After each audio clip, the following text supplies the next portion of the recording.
US and Philippines Navy send 155 warships to destroy China warships in South China Sea.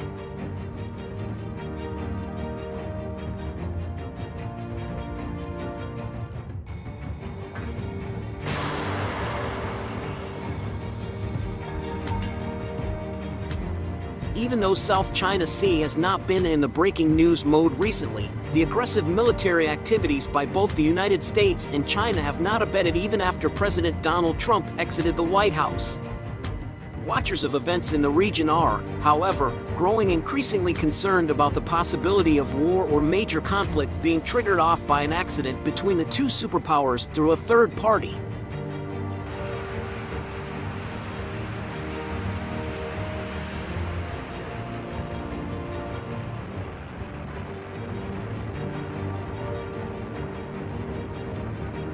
The constellation of internal political conditions within China itself and regional hostility of geopolitical character against China by neighboring countries, hostility in various degrees of objective concretization despite their various economic ties to China are a crucial factor that is heating up the South China Sea from the seabed, figuratively speaking.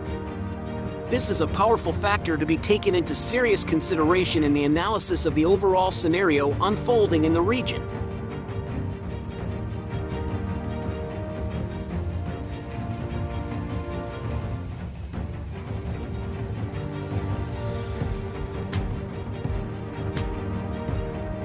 While these countries have economic ties with China from one degree to another, ties that are expected to help douse the growing tension with China, they are mostly politically hostile to China.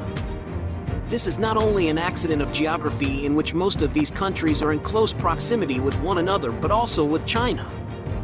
Significant is the fact that most of these countries are democracies, whereas China is a recognized unrepentant communist dictatorship or hybrid authoritarianism.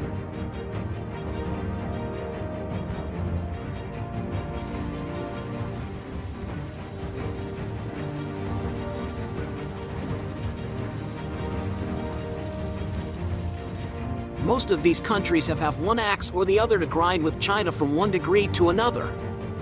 However, in most cases, it is in the domain of maritime territorial disputes that the growing hostility with China is anchored. That is the bedrock of their hostility or antagonism towards China. Taiwan is probably the only exception in which China claims Taiwan belongs to it and, therefore, has no sovereign identity of its own.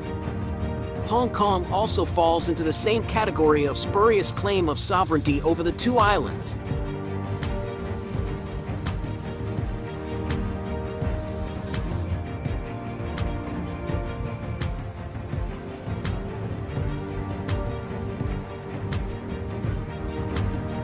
But Vietnam, Brunei, the Philippines, Thailand, Indonesia, Malaysia, even South Korea and Japan have one dispute or another to settle with China over islands, reefs, waterways, fishing rights, and ownership of oil and gas resources surrounding the South China Sea. India is in a special category of its own. India, another juggernaut in the Indo-Pacific region, has been having overt and covert running battle with China over the years. The border clash in June 2020 was the latest in a series of age-long skirmishes with China.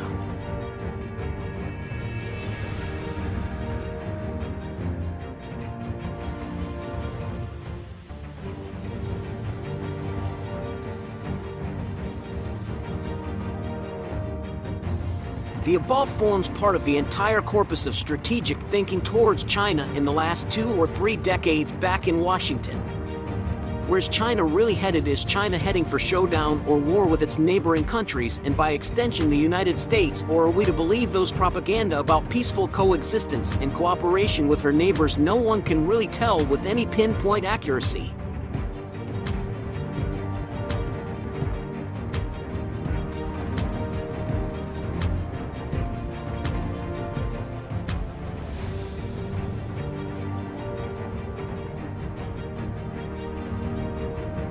While previous U.S. administrations have tried to hide behind the facade of diplomatic niceties in pushing their strategic interests in the Asia-Pacific region and South China Sea specifically, it was Trump administration that came out unabashedly to escalate the stakes to the stratosphere by pushing to the forefront the U.S. national security interests as captured by the quest for freedom of open navigation operations in the South China Sea for the U.S. and other Southeast Asian countries within the frameworks of UN Convention on Law of the Sea and Sea Lanes of Communications.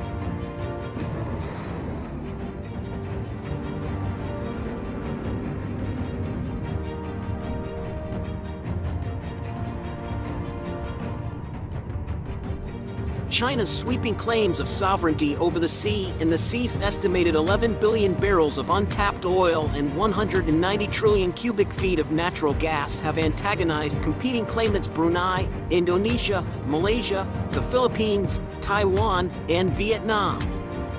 As early as the 1970s, countries began to claim islands in various zones in the South China Sea, such as the Spratly Islands, which possess rich natural resources and fishing areas.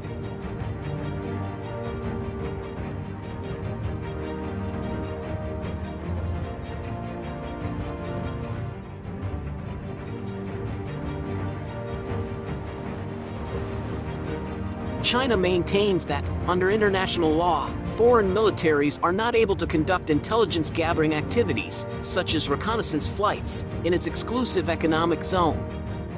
According to the United States, claimant countries, under UN Convention of the Law of the Sea, should have freedom of navigation through EEZs in the sea and are not required to notify claimants of military activities.